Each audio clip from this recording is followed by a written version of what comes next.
Utiliser du bois dans les constructions ne va pas entraîner la disparition de la forêt ardéchoise.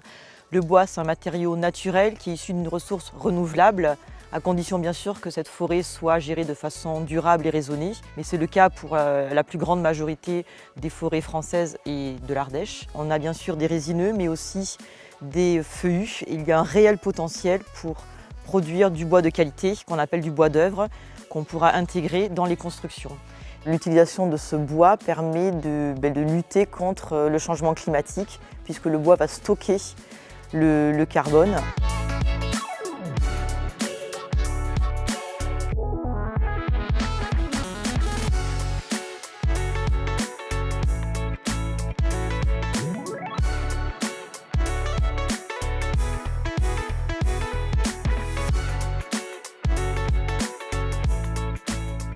Les avantages sont multiples. Pour nous, architectes, cela consiste avant tout à pouvoir anticiper énormément de détails techniques, de limites de prestations entre les entreprises et pouvoir préparer, les entreprises peuvent préparer en atelier beaucoup d'ouvrages. La préfabrication est un atout majeur de la construction bois permettant de réduire de manière significative les délais chantiers. Le matériau bois est un matériau polyvalent pouvant être utilisé en structure, façade, plancher, toiture, vêture et isolation. La construction en bois offre un avantage sur des terrains qui ne sont pas très bons et qui n'ont pas beaucoup de portance, donc qui ont besoin d'être légers. Donc le bois est largement plus léger que le béton. Et ensuite, pour traiter l'acoustique et l'affaiblissement acoustique entre les salles ou entre les niveaux, on couple la chape béton avec les structures primaires en bois. Donc on a la légèreté du bois et la masse du béton.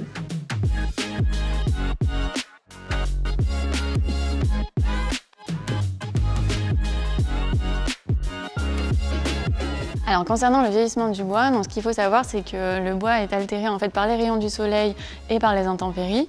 Donc il y a différentes solutions qui existent. Nous travaillons un processus qui s'appelle Naboco et qui nous permet donc de garantir nos menuiseries pendant plus de 10 ans. Pour ce faire, on utilise donc un traitement IFH, insecticide, fongicide et hydrofuge, qui nous permet de protéger nos bois, alors essentiellement des bois locaux et des bois français.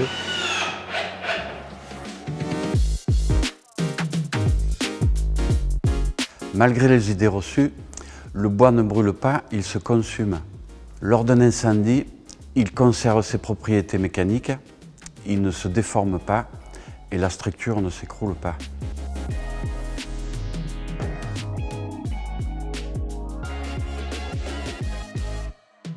La filière bois, qui aujourd'hui commence à être compétitive avec la filière classique et traditionnelle de la maçonnerie et du béton, qui est née il y a un siècle, cette filière s'organise et devient de plus en plus efficace. Les métiers s'organisent, la scierie, les forêts, les forestiers. Nous les architectes aussi, on se forme sur cet assemblage et sur les techniques de construction. Construire en bois et surtout en bois local avec les savoir-faire du territoire, ça permet vraiment d'être un moteur pour cette filière qui est créatrice surtout d'emplois qui sont non délocalisables, qui sont situés en zone rurale, depuis l'amont jusqu'à l'aval.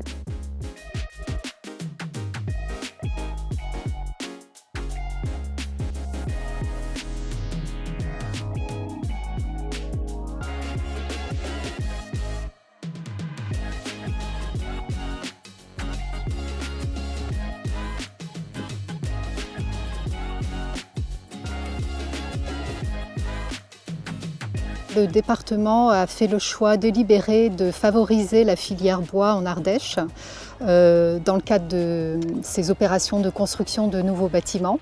Ça se passe dès la phase de programmation et ensuite ça se décline au niveau de la commande publique lorsque l'on souhaite consulter des entreprises ou dans le cahier des charges, on impose le recours au label BTMC, donc Bois Territoire du Massif Central, ou au label Bois des Alpes.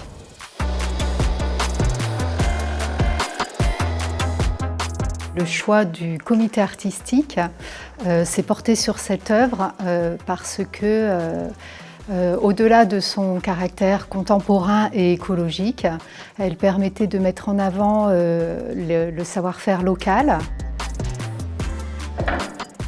J'ai fait la connaissance de M. Sevigné. Il m'a expliqué donc la provenance de ces bois, qui se déplaçait lui-même dans les forêts ardéchoises pour choisir ses billes.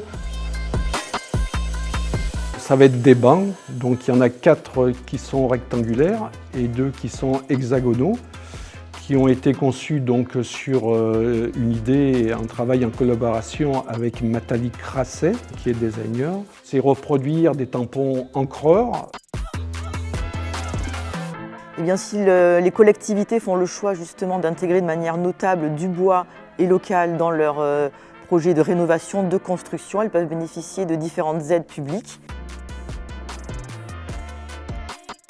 Les organismes qui peuvent accompagner le département dans ce type de démarche sont l'interprofession Fibois Drôme Ardèche ainsi que l'association des communes forestières de l'Ardèche.